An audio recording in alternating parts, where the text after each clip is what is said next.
As President Trump continues his attacks on the Constitution, Senate Republicans are on track to hold a vote later this week on a bill that will potentially disenfranchise millions of American voters. And that would be the so-called Save America Act, which would require eligible voters to provide proof of citizenship, including a U.S. passport or a birth certificate, plus a photo ID when registering to vote. Now, the bill has already been passed by the GOP-led House and will go to the Senate, where it now has support from 50 Republican senators, which means the only thing standing in the way of it becoming law is the 60-vote filibuster rule, which Democrats could still block. Joining us now is Janai Nelson, President and Director Counsel of the NAACP Legal Defense Fund. Janai, it's great to have you with us. Talk to us about how much of a disruption this legislation could be for voters if the Senate does, in fact, pass it. This could be a significant barrier for people who are already registered to vote, for people who want to register to vote and enter the electorate. It is a clear voter suppression bill. It is a misnomer to call it the SAVE Act. It saves no one. It's not about protecting our elections at all. It's about sabotaging them. And it's about shrinking the American electorate so that elected officials don't have to earn your vote. They get to cabin the number of people who will vote for them and therefore do not really want to be held accountable. So the SAVE Act is quite disastrous for our democracy at a time when the right to vote could not be more important for those people who do not like the status quo, who are concerned about the cost of food, the cost of health care, the snatching of friends and neighbors off the street by ICE. The right to vote is the only thing that's going to change that. And that's why this effort to block the SAVE Act is so critically important. Janai, I'm wondering if you can speak to sort of the preparation, the minds coming together to strategize ahead of the midterms right now, because the reality is, in a way, Trump wins no matter what happens with this. And I'll explain what I mean by that.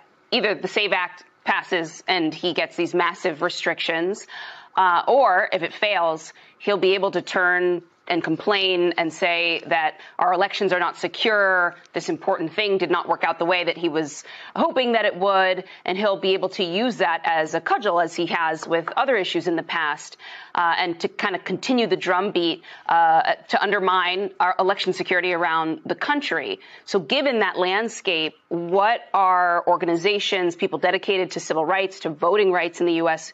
doing right now to make sure that these midterms are as secure as possible? Well, one, we're blocking the SAVE Act. That's the first step. That's the most immediate threat to the sanctity of our elections and the security of our elections in the fall. But we're also making sure that no matter what happens this fall, voters are equipped with the knowledge to know how to register, how to turn out at the polls, how to cast a ballot that will be counted, no matter what the rules are when we get to the polls in November. But the duty of every single person who cares about our elections right now is to call their senator and to say, vote no on the SAVE Act, because we know that this lie about voter fraud is really a fraud on voters who've been falsely led to believe that our elections are not secure simply because Donald Trump lost in the 2020 elections. So that cannot be a basis for enacting legislation that makes it harder to vote. Our votes and our elections are secure. If there's any concern, it should be about the Russian interference that happened in the 2020 elections and in 2024. Janai, just to play devil's advocate for a second, the idea of having voter ID is actually quite popular among the American population. It generally polls very well. People like the idea of ensuring that it's only citizens who vote. Can you explain why you disagree with that? Why you think it is burdensome in general or in the specifics of this particular bill? Absolutely. So first, it's a falsehood to suggest that there isn't already a robust ID system across the entire United States. All states require some method of voter verification, whether it's by matching your signature, whether it's by presenting some form of state-issued ID or a utility bill with your current address. So the idea that folks are just showing up to the polls and just casting ballots without any identification or any way of verifying who they are is absolutely false. That's wrong. We already have a system in place, and it has served us well for many, many, many years. What it's what's happening now is an effort to try to restrict the forms of ID and the ways that you can verify who you are. And that is because they want to whittle out most of the electorate. They want to create a situation where only the most difficult forms of ID, the ones that a large percentage of Americans don't possess, are the ones that are going to be elevated as the ones that you need to show, like a passport in order to register to vote, or a birth certificate. And I challenge anyone to tell me if they can just grab their birth certificate out of their pocket right now. It's just not that easy. Many people, in fact, 146 million Americans, don't have a passport.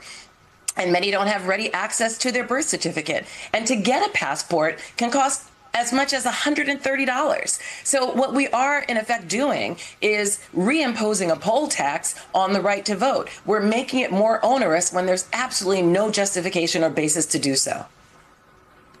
Janae Nelson, thank you. I'll note that this was also tried, essentially, almost the exact same proposition in Kansas more than a decade ago, and it was struck down as unconstitutional because it barred tens of thousands of eligible people from being able to participate. And if you multiply Kansas by the rest of the country, got a big problem on our hands. Great to have you. Janae, thank you so much. Thank you.